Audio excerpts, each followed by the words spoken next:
anak-anak, salam sehat. Kembali lagi belajar dengan Miss Riris Manalu di pelajaran IPA, Ilmu Pengetahuan Alam. Selamat belajar! Kali ini kita akan mempelajari tentang objek IPA dan pengamatannya. IPA. Seperti yang sudah kita ketahui bersama, IPA itu adalah singkatan dari Ilmu Pengetahuan Alam. Jadi, IPA ini adalah ilmu yang mempelajari tentang segala sesuatu yang ada di sekitar kita. Apa saja yang terdapat di sekitar kita?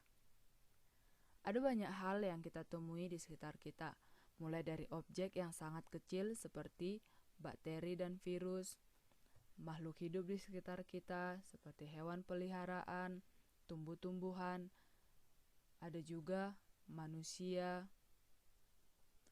ada juga objek yang sangat besar seperti matahari, bulan, bintang, bahkan jagat raya ini. Nah, semua itu merupakan objek yang dipelajari dalam IPA, di mana objek IPA meliputi seluruh benda di alam dengan segala interaksinya untuk dipelajari pola keteraturannya.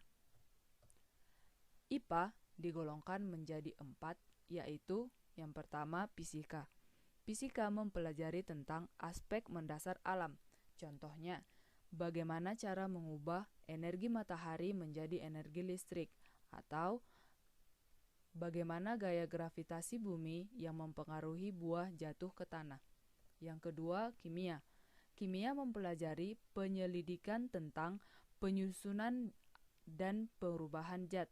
Contohnya, perubahan wujud zat dari es menjadi air, atau bisa juga mempelajari tentang mengapa besi bisa berkarat. Yang ketiga, biologi. Biologi mempelajari tentang sistem kehidupan dari ukuran yang sangat kecil sampai lingkungan yang sangat luas. Contohnya, rantai makanan mulai dari padi yang dimakan oleh tikus, tikus yang dimakan oleh ular, dan ular yang dimakan oleh elang. Atau bisa juga mempelajari tentang organ-organ penyusun tubuh manusia, hewan, dan tumbuhan. Yang terakhir, IPA digolongkan menjadi ilmu bumi dan antariksa. Ilmu bumi dan antariksa ini mempelajari tentang asal mula bumi, perkembangan dan keadaan bintang-bintang, planet-planet, atau benda-benda langit lainnya yang ada di jagat raya ini. Manfaat belajar IPA. Dengan belajar IPA, kamu akan mendapatkan manfaat seperti yang pertama, memahami berbagai hal di sekitar kita. Contohnya, bagaimana proses terjadinya gerhana matahari. Yang kedua, meningkatkan kualitas hidup. Misalnya, petani yang akan menanam padinya, dia akan menanam di tempat yang subur yang sudah didaur ulang untuk mendapatkan hasil panen yang melimpah. Yang ketiga, dengan belajar IPA, kita dapat menyelesaikan masalah. Contohnya, air sumur yang keruh disaring dengan pasir atau ijuk untuk mendapatkan air bersih yang dapat kita gunakan untuk kehidupan sehari-hari. Yang terakhir, dengan belajar IPA, kamu mampu untuk berpikir logis dan sistematis. Contohnya, menyelesaikan soal-soal dengan menggunakan rumus cara cepat dan tepat. Pernahkah kamu memperhatikan temanmu?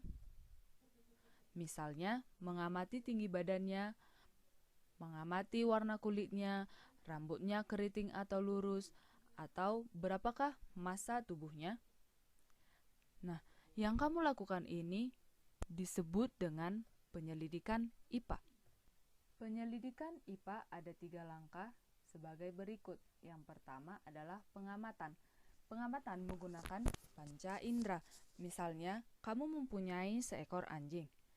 Kamu mengamatinya dengan indera penglihatan yaitu mata, sehingga kamu tahu ciri-ciri anjing tersebut.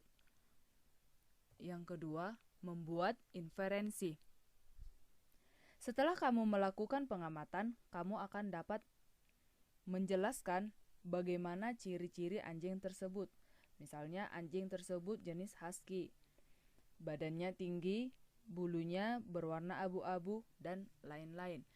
Penyelidikan IPA yang ketiga yaitu mengkomunikasikan. Setelah melakukan pengamatan dan membuat inferensi, kamu dapat menceritakan hasil penyelidikanmu baik secara lisan maupun tulisan.